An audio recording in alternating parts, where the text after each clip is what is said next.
pour dédier à la réussite de tous nos frères qui se trouvent en Ukraine et qui sont en danger. Chers amis, il est écrit dans Shulchan Aruch Siman Tavresh Tzadik que la coutume est que celui qui va lire la Megillah, il ouvre toute la Megillah, que la Megillah elle soit complètement ouverte devant lui. Pas qu'il l'ouvre au fur et à mesure, quand il lit le premier chapitre est ouvert devant lui, ensuite le deuxième chapitre, ensuite le troisième chapitre. Que toute la Megillah soit ouverte devant lui. Viennent Chachamim et ils disent pourquoi. Alors évidemment on nous dit parce que c'est censé être un petit peu comme une lettre. Une lettre en général, tu ne l'ouvres pas au fur et à mesure, elle est complètement ouverte. Mais viennent Chachamim et ils donnent une idée extraordinaire. Ils disent, lorsque tu vois simplement le premier chapitre, tu ne peux pas encore comprendre le miracle.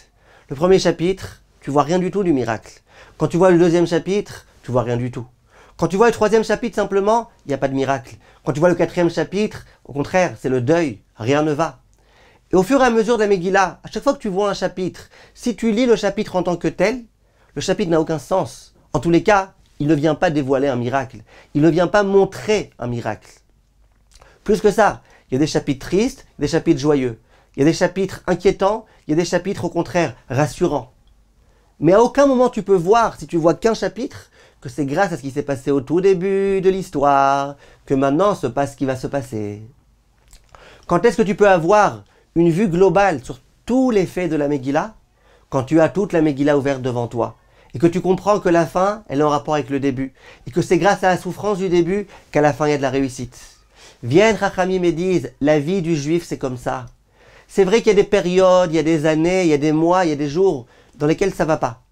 Et l'impression qu'on a, c'est que ça va pas. Voilà, ça va pas. Aujourd'hui, j'ai eu un jour pourri. Aujourd'hui, ça n'a pas été.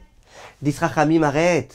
Sache que toute ta vie, c'est en quelque sorte comme une grande Megillah. Ce qui aujourd'hui ne va pas, demain ça ira. Grâce au fait qu'aujourd'hui ça ne va pas, demain ça ira. Ne t'inquiète pas. Tout est voulu par Hachem. Tout est entre les mains de Akadosh Baruch Hu. Et ça, c'est l'idée qu'il faut connaître. Plus que ça, il est écrit dans Maseret Megillah la Fiut Zayin, Akore et Megillah lemafrea lo yatsa. Celui qui lit la Megillah à l'envers, il n'est pas quitte. C'est-à-dire si quelqu'un, au lieu de commencer par le premier chapitre et de finir par la fin, il lit dans le sens inverse, il n'est pas quitte. Pourquoi il n'est pas quitte? Parce que quand tu lis la Megillah à l'envers, que tu sais depuis le départ qu'il va y avoir finalement un miracle, que tout va bien se passer, et que dans cet tel esprit-là, tu lis la Megillah, et donc que tu comprends quand tu arrives au quatrième chapitre que bon ça va finalement tout va bien, puisque tu vois bien, à la fin tout s'est bien fini. C'est pas ça la Emouna. C'est pas ça la Megillat Esther.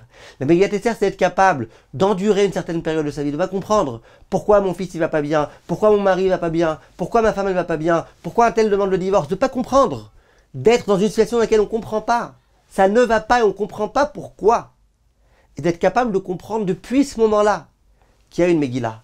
Qu'il y a une Megillah Be'ezrat Hashem qui va bien s'achever, qui va bien se terminer, que finalement tout finira bien, que le but ultime de tout juif, c'est d'accéder au Olam Haba, et que dans le Olam Haba, plus tu auras souffert dans ce monde-ci, plus tu te seras investi dans ce monde-ci, plus tu auras accompli de mitzvot dans ce monde-ci, plus tu pourras accéder à une bonne part dans le Olam Haba.